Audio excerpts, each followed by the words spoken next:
नाज़रीन आदाब, न्यूज़ 18 उर्दू में आपका इस्तकबाल है। मैं हूं मोहम्मद विसाल आज़म और आप देख रहे हैं खबर ख़ास में आज हम फिर बात करेंगे आसाम के दरांग ज़िले में धौलपुर में जो वहां गांव वालों पर यानी जो धौलपुर का फेज़ 3 था वहां पे जो एहतजाजी जो शहरी थे जो रिहायशी थे उन पर जिस तरह से फायरिंग हुई और फायरिंग के बाद से लेके अब तक 4-5 रोज गुजर गए। अब वहां क्या हालात हैं और किस तरह से आसाम की पुलिस फायरिंग और उस फायरिंग में जो एक नीम मुर्दा शख्स के साथ जो जिस तरह की बर्बरियत की गई थी उसके बाद वहां पर दरअसल अब तक क्या कुछ हुआ है, किस तरह की इंतजामात या किस तरह के इक़दामात हुकूमत ने किए हैं और किस किस तरह के वफ्द की वहां जाना हुआ है, वहां उन्होंने दौरा किया है, क्या मुतालबात रखे हैं।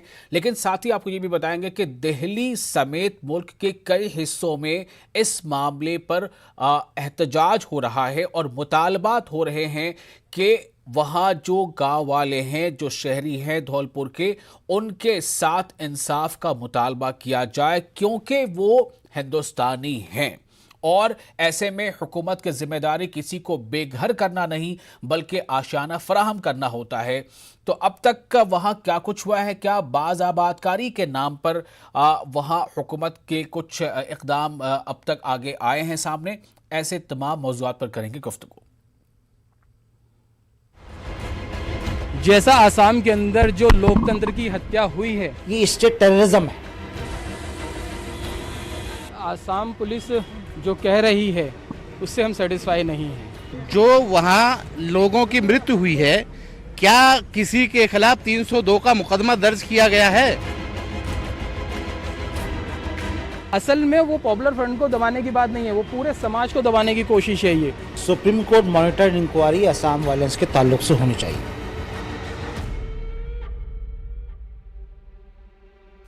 तो अब हम आपको पहले कुछ तस्वीरें दिखाते हैं। दरअसल आप तस्वीरों में देखेंगे कि किस तरह से असम में जो कुछ भी वहाँ वाक़यात रूनुमा हुए थे और किस तरह वहाँ पर फायरिंग हुई थी और उसके बाद किस तरह ये वो तस्वीरें हैं जो 23 सितंबर की हैं। 23 सितंबर की यही वो तस्वीर है जिसमें देखा जा सकता है कि एक शख्स जो एक आबादी से निकल कर आता है, उसके हाथ में एक डंडा होता है और उस पर किस तरह पुलिस वाले एक शख्स को उसे पकड़ते नहीं हैं, उसे गिरफ्तार नहीं करते बल्कि पुलिस वालों में से ही कोई एक उस पर गोली चला देता है। उसके बाद उस डेड बॉडी के साथ जो कुछ होता है वो अब एक आम लोगों के बिल्कुल जानकारी तक पहुंच चुकी है बात है। लेकिन ये सब जो कुछ हुआ उसके बाद से ही लगातार दिल्ली में और यहाँ तक कि खुद असम में भी और दिल्ली में, अमरावती में, कई जगहों पर, महाराष्ट्र के कुछ इलाकों में इसको लेकर आवाज़ बुलंद होती जा रही है और लोग यही डिमांड कर रहे हैं, ये मुतालबात रख रहे हैं कि आखिर इस तरह की जुल्म बर्बरियत सरकारी मिशनरी के ज़रिए से कैसे की जा सकती है। और अगर कोई मुजाहिरीन में से कोई अगर वो पुलिस के लिए ख़तरा बन सकता था तो जो पुलिस के लिए एक प्रोटोकॉल है कि आप किस तरह की फायरिंग करें, आपको फायरिंग कमर के नीचे करनी चाहिए थी, आपने सीधे उसके पेट या ऊपरी हिस्से में आपने फायरिंग कर दी। ऐसे कई सवाल उठ रहे हैं कि आखिर इसका मकसद क्या था। तो दिल्ली में भी कई तंजीमों, जिनमें पॉपुलर फ्रंट ऑफ इंडिया एक तंजीम है जिसका नाम आ रहा है, खुद हेमंता बिस्वा शर्मा जो असम के वजीर आला हैं, उन्होंने कहा है कि पीएफआई जैसे कुछ ऐसी तंजीमें हैं जो लोगों को भड़का रही थी। ये खुद सीएम के ज़बानी ये बात कही गई है, लेकिन पीएफआई का कहना इसके बिल्कुल मुख्तलिफ है। वो कुछ और ही कह रहे हैं। ये जो तस्वीरें आप देख रहे हैं पीएफआई के लोग हैं जो दिल्ली में इन्होंने असम पुलिस फायरिंग वाले वाक़े पर एहतजाज किया है। पीएफआई का मुतालबा है कि वहां बिल्कुल साफ और शफाफ तरीके से इस मामले की जांच हो और जो कोई भी कसूरवार है इस मामले में, पुलिस एहलकार या फिर ये सामने आया कि किसकी हुक्म से गोली चलाई गई और गोली चलाने का जो प्रोटोकॉल वो क्यों नहीं फॉलो किया गया, इन तमाम मामलों के खिलाफ जो है कार्रवाई होनी चाहिए। आपको बताते हैं कि जो मुजाहिरीन हैं उनमें से किन किन लोगों ने क्या मुतालबात रखे हैं, बयान आपको सुनाते हैं। जैसा आसाम के अंदर जो लोकतंत्र की हत्या हुई है, उस हत्या करने वाले लोगों के खिलाफ सरकार से मांग करने के लिए कि उन जो हत्यारे हैं, जिन लोगों ने वहाँ पर गोली चलाई हैं, किसके कहने पर गोली चलाई हैं, उसकी जांच करते हुए उनके खिलाफ सख्त कार्रवाई करने की मांग के लिए हम लोग यहाँ आए हैं। आसाम पुलिस जो कह रही है उससे हम सेटिस्फाई नहीं हैं। सीएम भी अपनी जिम्मेदारी पूरी तरीके से नहीं निभा रहे हैं और मीडिया के ज़रिए जो हमको मालूम हुआ है कि वहाँ के जो ज़िम्मेदार ऑफिसर हैं वो ख़ुद उनके भाई हैं, तो आप सोच सकते हैं किस तरीके की जांच हो रही होगी। अभी तक जो वहाँ लोगों की मृत्यु हुई है, क्या किसी के खिलाफ 302 का मुकदमा दर्ज किया गया है? हमारी ये डिमांड है, बेकसूर लोगों को कत्ल किया गया है, उनके कत्ल के इल्जाम में मुकदमा दर्ज हो। हमारी ये डिमांड है। असल में वो पॉपुलर फ्रंट को दबाने की बात नहीं है, वो पूरे समाज को दबाने की कोशिश है ये।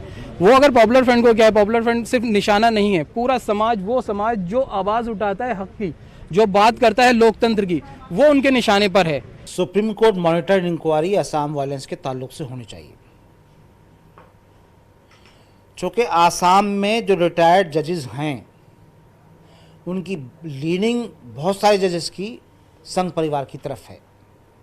हिस्टोरिकली एक उनका उसका रीज़न है। नैली के बाद से जो कुछ भी वहाँ पे हालात पैदा हुए हैं, नैली पहली बिग मेजर एक समझ लीजिए कि मोड़ था असम पॉलिटिक्स के अंदर, ये उसी की कड़ी है। स्टेट रिप्रेशन है ये, असम में जो कुछ हुआ ये स्टेट टेररिज्म है, और स्टेट टेररिज्म जो है उसकी इंक्वायरी स्टेट अपॉइंटेड कमीशन करेगा, उससे कुछ ज़्यादा तवक्को नहीं होनी चाहिए। तो इस तरह की आवाज़ें उठ रही हैं। इसी बीच मैंने जैसा पहले बताया कि वज़ीर आला हेमंता बिस्वा शर्मा ने इस तरह की बातें कही हैं कि इस मामले की जांच चल रही है। उनकी तरफ से ये बयान आया है कि कुछ ऐसे लोग हैं, कुछ ऐसी तंजीमें हैं जिन्होंने जो वहाँ धौलपुर के रहने वाले हैं, जो वहाँ के मकामी हैं, हालांकि उन्हें वहाँ से खाली करने को कहा गया चूँकि उन पर यह इल्ज़ाम है कि वो बहुत सालों पहले ही सही लेकिन वहाँ पर वो किसी तरह से काबिज हो गए थे। तो उनका कहना है कि इन लोगों को बहकाया गया है और इसके नतीजे में ये लोग जो है पुलिस के सामने आकर मुजाहरा करने लगे। हमारे साथ इस खास मौजू पर गुफ्तगू करने के लिए विपुल बर्मन हमारे सीनियर रिपोर्टर असम से जुड़ रहे हैं, और सलमान अहमद जो SIO के सदर हैं वो हमारे साथ जुड़ रहे हैं। सैयद यासिर जिलानी तर्जुमान BJP वो भी हमारे साथ होंगे, और रमन झा तर्जुमान कांग्रेस हमारे साथ असम से जुड़ रहे हैं। आप तमाम लोगों का बहुत इस्तकबाल है।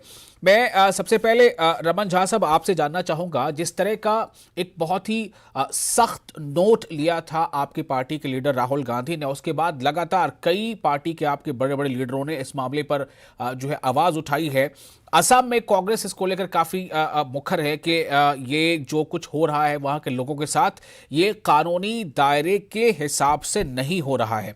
मैं आपसे ये जानना चाहता हूँ कि कांग्रेस इस मामले को लेकर कहां तक आगे जाना चाहती है, और कांग्रेस को अगर एतराज है तो किस बात पर है? क्योंकि वजीर आला हेमंता बिस्वा शर्मा खुद कह चुके हैं कि वहां पर कुछ लोग या कुछ तंजीमें, कुछ संगठन ऐसे हैं जिन्होंने उन लोगों को बहकाया था और जिसके नतीजे में ये लोग पुलिस से आकर भिड़ गए।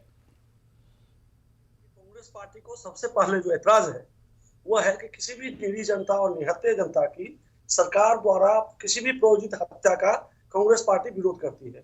हम नहीं चाहते कि किसी भी जनता की हत्या गोली मारकर कर दी जाए, वैसे जनता की जो अपने आप को असुरक्षित महसूस कर रहे हैं, जिनके जो निहत्थे हैं, उन्हें अगर आप गोली मार के हत्या करते हैं, जैसे आपने पिक्चर में देखा है कि एक लाश पे किस तरह से बर्बरतापूर्वक पुलिस के कई जवान लाठी बरसा रहे हैं, और एक कैमरा जी मार रही है अपने ही जनता को। अगर उन्हें लगता है, अगर वे भारतीय जनता हैं और वे भारतीय नागरिक हैं, तो उन्हें जिस तरह से हेमंत बिस्वा शर्मा हमारे मुख्यमंत्री ने कहा कि उन्हें वह 6 बीघा जमीन देंगे आवास के लिए, तो पहले आप उन्हें उनके पुनर्वास की व्यवस्था कर दीजिए। फिर अगर वह लोग उसके बाद भी उस जमीन को खाली नहीं कर सकते हैं, तब आप उसको एवेक्शन कीजिए। दूसरी चीज आपत्ति है कि गुवाहाटी हाई कोर्ट के फुल बेंच के जजों ने एक आदेश पास करके रखा है कोविड-19 प्रोटोकॉल के कारण, कोविड-19 के कारण, कि इस समय लोगों को किसी भी प्रकार के जो एवेक्शन है पर से रोक लगा के रखी है हाई कोर्ट ने। तो आप अदालत के भी अवहेलना कर रहे हैं, अदालत की भी अवमानना कर रहे हैं। तीसरी सबसे बड़ी बात है कि जो हमारे मुख्यमंत्री यह कर रहे हैं कि वहाँ PFI के लोग हैं, लोगों ने उन्हें भड़काया है, तो गुप्तचर संस्थाएं आपकी कहाँ थी? असम में CID जैसी संस्थाएं, पुलिस की अपनी इंटेलिजेंस सोर्सेज है। अगर ये आप गृहमंत्री महोदय खुद, मुख्यमंत्री ही खुद गृहमंत्री भी हैं, तो ऐसी परिस्थिति में क्या आपके पास सूचना नहीं थी कि वहां के जनता को कोई भड़का रहा है? क्या आप सिर्फ दिन के उजाले में वहां बंदूक लेके गोली मारने चले गए थे आम जनता को, या उस जनता के बीच में किस तरह के आक्रोश है, किस तरह की प्रतिक्रिया जनता कर सकती है, इसके बारे में आपके इंटेलिजेंस ने, आपके गुप्तचर संस्थाओं ने आपको किसी भी तरह की इनपुट नहीं दी थी क्या?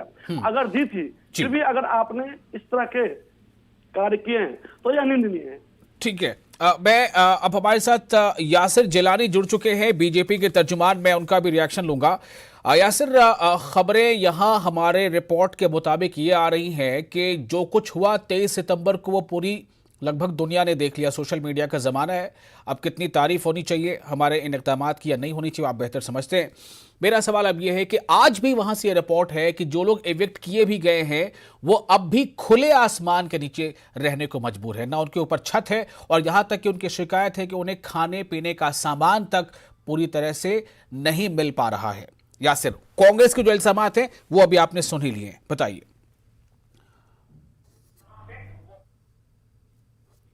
देखिए, जो अभी की सिचुएशन आप बता रहे हैं और इंसानियत के नजरिए से अगर इस तरह की कोई चीज हो रही है तो मैं अपील करता हूं सामाजिक संस्थाओं से और सरकार से कि जो लोग खुले आसमान में पड़े हुए हैं उनकी इंसानियत के नजरिए से उनकी मदद की जाए। और हमने इसका खंडन भी किया था जब 23 तारीख को एक तस्वीर सामने आई थी जिसकी आपने चर्चा करी, बहुत पुरजोर मजम्मत करी उस तस्वीर की, जब एक लाश के साथ एक तरीके से बर्बरता की गई।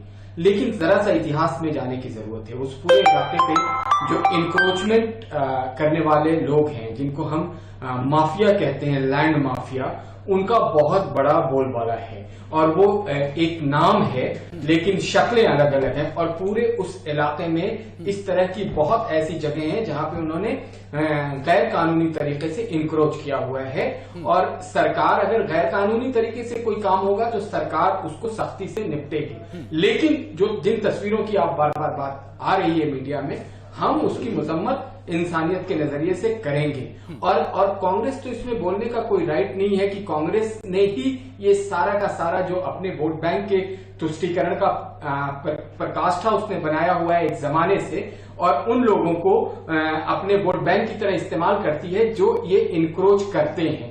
तो इस पे कांग्रेस, मुझे लगता है कि अपने अंदर उनको देखना चाहिए कि इस तरह के मुद्दे पे भी वो राजनीति करने की कोशिश करते हैं। इस वक्त उन्हें ठीक है यासिर, आपकी बात हमने सुन ली है। थोड़ा सा वक्त दे। हमारे साथ इस वक्त SIO के प्रेसिडेंट मौजूद हैं, सलमान अहमद।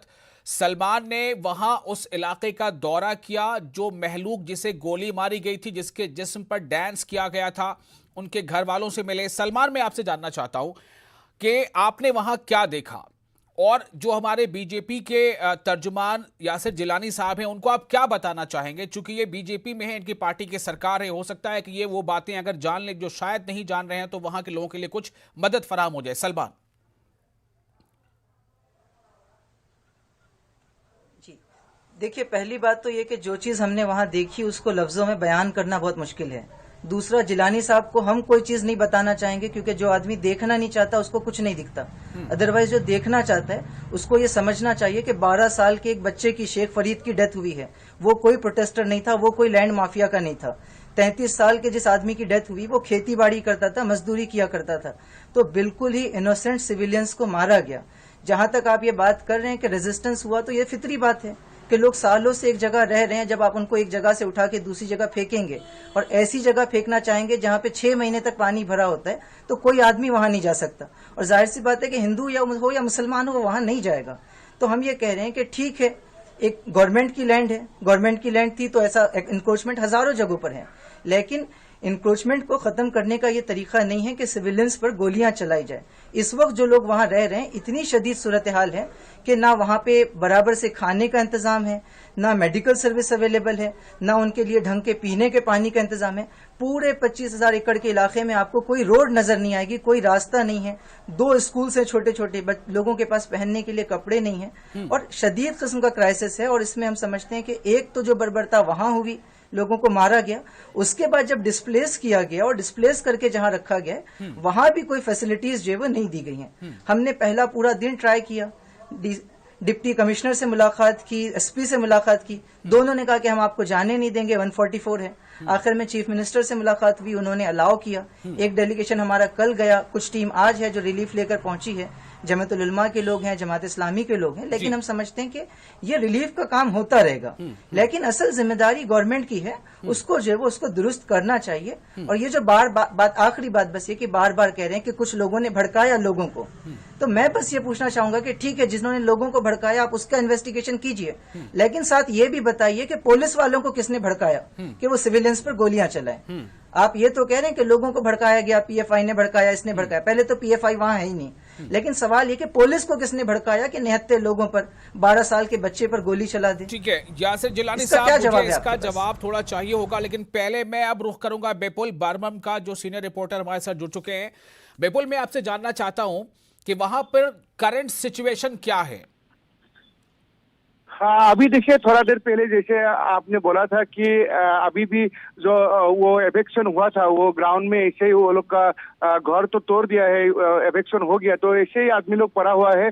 और जैसे कांग्रेस लोग भी पहले घटना होने का नेक्स्ट डे वो लोग ग्राउंड पे गया था, डिस्ट्रिक्ट हेडक्वार्टर डीसी ऑफिस में गया था, लेकिन उस लोग को घुसने के लिए नहीं दिया था। लेकिन कांग्रेस का जो हम लोग प्रदेश कांग्रेस का जो प्रेसिडेंट भूपेन बोरा, वो लोग इंटरव्यू दिया था, वो लोग भी ऐसा बोला था कि मिजोरम ने जब हाशिया चलाया था लालापुर बॉर्डर में, तब हम लोग जवाब नहीं दिया आसाम पुलिस ने, लेकिन सिविलियन के ऊपर में उधर में क्यों फायरिंग किया है, तो वो लेके क्वेश्चन किया है। और अभी देखिए कांग्रेस लोग उधर गया था, और पहले चीफ मिनिस्टर भी गया था उसका पहले, जो घटना होने का पहले, और उसका बाद में भी मिनिस्टर लोग गया था, कल भी उधर में स्टेट कैबिनेट मिनिस्टर था।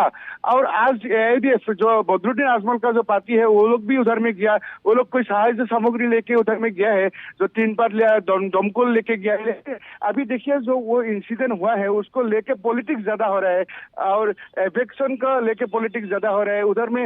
मतलब ऐसा है कि एक्चुअली ये 2016 व 2014 का पहले ऐसा आसाम में हिंदू और मुस्लिम नहीं हुआ था, लेकिन अभी कम्युनल जो है वो पॉलिटिक्स ज्यादा हो गया। वो जो आपका जो पॉल्यूशन आपका जो ये जो पॉलिटिक्स है, ये पॉलिटिक्स को लेके आसाम का लोग संतुष्ट नहीं है। अभी दोरंग डिस्ट्रिक्ट का जो सिपाजार कॉन्स्टिट्यूएंसी जो है उसका ये लोग बहुत पहले से वो लोग उधर में वोट भी दे के रखा था, लेकिन जो ये आदमी लोग को अगर एवेक्शन किया है तो उसको दूसरा जमीन पहले 6 बीघा लैंड देगा, चीफ मिनिस्टर बोला था, तो उसको देना चाहिए था बोल के, देना चाहिए बोल के जो ऑपोजिशन लोग मांग कर रहा था, लेकिन अभी तक वो जमीन भी नहीं मिला है और उस लोग को एवेक्शन भी कर दिया है। उसके साथ साथ ये भी बोला है कि मिजोरम में जब वो लोग 6 आदमी को मार दिया है आसाम को पुलिस को, और 50 आदमी को घायल किया था, तो उसी टाइम जवाब नहीं दिया आसाम पुलिस ने, लेकिन अभी सिविलियन के ऊपर में क्यों आर्म्स उठाया, ये ऑपोजिशन बिपुल बर्मन साहब, आप हमारे साथ बने रहे, हमारे सीनियर रिपोर्टर है बिपुल बर्मन। यासिर, मेरा सीधा सवाल है, जो बिपुल कह रहे हैं वो लोग सुन रहे हैं। मिजोरम पुलिस के साथ आप वहां की सरकार और पुलिस के साथ जब वहां पर कुछ क्लैशेस हुए थे, आसाम पुलिस के जवान मारे गए थे, तब भी लेकिन आसाम की तरफ से कोई फायरिंग नहीं हुई थी। लेकिन इन निहत्थे लोगों के खिलाफ फायरिंग हुई, जिनके हाथों में बहुत तो एक डंडा था, एक छड़ी थी, इन पर फायरिंग हुई। और ताजा हालात जो रिपोर्टर बता रहे हैं कि अब भी सैकड़ों लोग खुले आसमान के नीचे हैं। क्या ये सरकार है आपकी? क्या ये आपका दावा है सबका साथ सबका विकास का? नहीं, देखिए, मैंने पहले ही मजम्मत करी, जिस तस्वीर की बार बार बात हो रही है उस पर मजम्मत की, और जिस आदमी ने वो बर्बरता किया था वो आज जेल में है, जेल के अंदर भेज दिया गया। आदमी ने सिर्फ नहीं, अगर आप तस्वीर को आपने देखा होगा तो पुलिस वाले ने भी डंडा चलाया था उस इंसान के आधे मर चुके होने के बाद। सवाल इस बात को लेकर भी लोग उठा रहे हैं कि पुलिस के खिलाफ क्या कार्रवाई होगी? उसको उनकी सजा मिलेगी। नहीं, उनको उसकी सजा कब मिलेगी सजा? अगर कुछ केसेस दर्ज हुए हैं तो बताएं आप। सलमान साहब मुझे कह रहे थे कि मैं देखना नहीं चाहता हूं, आपके रिपोर्टर बता देंगे सारी डिटेल, जिनके जो अभी रिपोर्ट कर रहे थे, मुझे लगता है उनके पास डिटेल होगी और वो डिटेल में आपको विस्तार से बताएंगे। लेकिन मैं बिल्कुल से पूछता हूं इस बारे में, लेकिन एक सवाल जो बहुत अहम है, कांग्रेस के रमन झा साहब ने भी ये सवाल उठाया है कि जब आप रिहैबिलिटेट करने का आपने ऑल्टरनेटिव नहीं दिया, आपने जगह नहीं दी, तो आप उसको जबरदस्ती गन पॉइंट पर खाली करा के आखिर भेजना कहां चाहते थे? यह कांग्रेस का सवाल है। मैं तो जानता हूं कि आपकी मैं जानता हूं आपकी पत्रकारिता बेहद शानदार है। आप अपने रिपोर्टर से कहिए कि एक बार पूरी के पूरे विजुअल को दिखाएं कि किस तरीके से अटैक हुआ, क्या हुआ, लेकिन उसके बाद भी हम सबसे दिखाई जा रही है वो नाकाफी है क्या? उससे तस्वीर का रुख सामने नहीं आ रहा। अभी रिपोर्टर हमारे विपुल बता रहे हैं, उन्होंने विपुल बताइए इन्हें कितने लोग हैं जो आज भी खुले आसमान के नीचे हैं, बताइए इन्हें जरा। नहीं देखिए जो ये ग्राउंड जीरो रिपोर्ट है, अब अगर एक जगह में जो आपका जो एविक्शन हो रहा है तो ठीक है, मान लिया है कि उधर में 100 आदमी का घर था, लेकिन जब ये लोग का एविक्शन होगा बोल के सुन के तो दूसरा डिस्ट्रिक्ट से होने से भी तो आदमी लोग आया था खबर लेने के लिए, लेकिन उसका ऊपर में जो हथियार नहीं चलाना था उसको एक्चुअली मांग कर रहा है, इंक्वायरी कर रहा था, इंक्वायरी का डिमांड किया है। अभी इंक्वायरी हो रहा है, लेकिन उसी टाइम का जो मैं पहले भी बोला था कि अगर दूसरा जो हम लोग का नेबरिंग स्टेट उसको भी मानना नहीं है, लेकिन वो लोग भी तो नहीं मानना चाहिए था। वो लोग भी मिजोरम स्मॉल बॉर्डर है, असम बिग ब्रदर है, तो असम का ऊपर में क्यों हथियार उठाना नहीं चाहिए था। और ठीक है, असम ने अच्छा काम किया है। यासिर और ये रमन झा साहब, ये आप जो सुन रहे हैं हमारे रिपोर्टर विपुल बामन को, ये वहां के लोगों की ये तर्जुमानी कर रहे हैं, वहां के लोग ये सवाल उठा रहे हैं। रमन झा साहब, आप क्या कहना चाहेंगे? देखिए, सबसे पहली बात मैं भाजपा के प्रवक्ता के इस बात पे कि उन्होंने लैंड माफिया की बात कही थी, तो यह सबसे बड़ा हास्यास्पद और शर्मनाक बात है कि जिस पार्टी के कई विधायकों पर लैंड माफिया होने का आरोप है और असम के जो सबसे बड़े लैंड माफिया थे, जो उन्होंने कुछ दिन पहले एआईडीएफ पार्टी से के विधायक थे, वो रिजाइन करके अभी भाजपा को ज्वाइन किया है। तो लैंड माफियाओं वाली पार्टी यह कहती है कि लैंड माफियाओं ने जमीन दखल कर लिया और अब खाली करवाने की बात कर रहे हैं, तो इन्हें शर्म आनी चाहिए इस बात पे। सबसे पहले अपने पार्टी को लैंड माफिया से मुक्त करें। दूसरी बात, जब असम के सीमा को दूसरे राज्य के पुलिस और नागरिक दखल करती है, चाहे वो मिजोरम हो या नागालैंड हो, तो उस जगह पे नागालैंड या मिजोरम मेघालय के सीमा को जब वहाँ के दूसरे राज्य के लोग अतिक्रमण करते हैं असम के भूमि को, तो वहाँ असम की पुलिस चुप रहती है और अपने राज्य में अपने ही लोगों पे गोलियां बरसाती है और कहती है कि वो भूमाफिया थे, जबकि भूमाफियाओं से इनका पार्टी भरा पड़ा है। इनके कई विधायकों पर भूमाफिया का आरोप है, उन्हें कब गिरफ्तार करेंगे? हाँ, इसीलिए उनके ऊपर क्यों गोलियां चलाएंगे? उस पर चर्चा कर लीजिए। आपने जो देश के टुकड़े होंगे इंशाअल्लाह नारे लगाने। यासिर, चर्चा किस मौजू पर होगा ये वो तय करेंगे या आप तय करेंगे क्या? जिस मौजू पर चर्चा के लिए बुलाया गया उस मौजू पर बात कीजिए।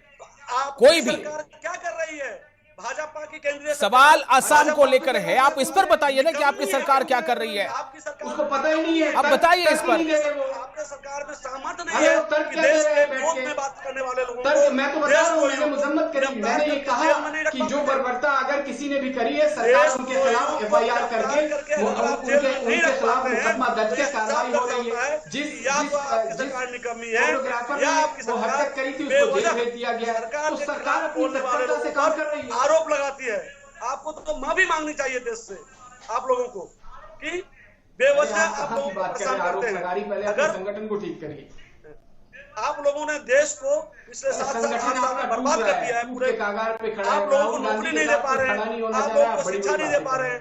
कोरोना काल में लोग किस तरह पैदल सड़क पे चल रहे हैं। नहीं, देखिए रमन झा साहब, मैं आपको भी बाउंड करूंगा कि आप इस मौजू के अलावा कोई और दीगर बात ना करें, इस मौजू पर बने रहे। मैं एक बार फिर से सलमान के पास जाना चाहूंगा, एसआईओ के प्रेसिडेंट हैं सलमान। ये जो बातें पॉलिटिकल होती हैं, पॉलिटिक्स होती है, अपोजिशन है उसका अपना काम है, जो बरसर इख्तियार जमात उसका अपना काम है।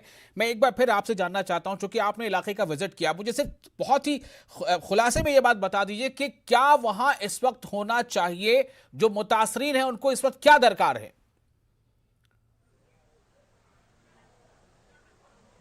देखिए, तकरीबन 1800 के करीब फैमिलीज हैं जिनको उस इलाके से निकाला गया है, और जैसे आपके रिपोर्टर ने बात कही, बिल्कुल सही है कि वो लोग बगैर किसी रिसोर्सेज के खुले आसमान के नीचे रह रहे हैं। टेम्पररी उन्होंने अपने लिए कुछ अरेंजमेंट किया हुआ है। वहाँ जो बेसिक नीड्स है उसमें से एक तो पानी का मसला है, ट्यूबवेल्स नहीं है, पीने के लिए अच्छा पानी अवेलेबल नहीं है। दूसरा ये है कि वहाँ हेल्थ का बहुत बड़ा इशू है, लोग बीमार हैं, धूप में रह रहे हैं, गंदा पानी पी रहे हैं, उसके नतीजे में बीमारी फैलने का खदशा है, और वहाँ वो चीज़ नहीं है। तीसरा ये कि खुद अनाज का, गल्ले का, बेसिक फूड का मसला है। लोगों को जब निकाला गया तो बहुत सा सामान उनका जल गया, बहुत सा सामान जला दिया गया, तो उसका मसला है। वहां पूरे इलाके में कोई रोड नहीं है, कोई रास्ता नहीं है। जिस वक्त हम वहां पहुंचे और अलग अलग साइट्स पर गए तो मैं आपको बता रहा हूं कि 4 घंटे में हमको 4 दफा अलग अलग बोट से जो है वो अलग अलग इलाकों में जाना पड़ा। तो ना वहां पे रास्ता है, ना अनाज है, ना गल्ला है, ना पानी है, ना स्कूल है, ना कोई मेडिकल सेंटर है। एक मेडिकल सेंटर है वो भी बंद था। तो आप समझ लीजिए कि एक सिविलाइज सोसाइटी में या एक मुल्क में जो कुछ हो सकता है वहां कुछ भी नहीं है। चलिए, बहुत शुक्रिया अदा करूंगा आप तमाम मेहमानों का मैं कि आपने अपना वक्त दिया और इसी बहुत ही हसास मौजू पर अपनी बात रखी है। यासिर, आपको भी मैंने काफी वक्त दिया है, माजरत चाहूंगा वक्त नहीं है, बस इतना जरूर चाहूंगा कि इंसानियत के नाते जो कुछ आप सबसे बन सकता है कीजिए, चूंकि हमारा मुल्क हिंदुस्तान एक वेलफेयर स्टेट है। बहुत शुक्रिया, आदाब।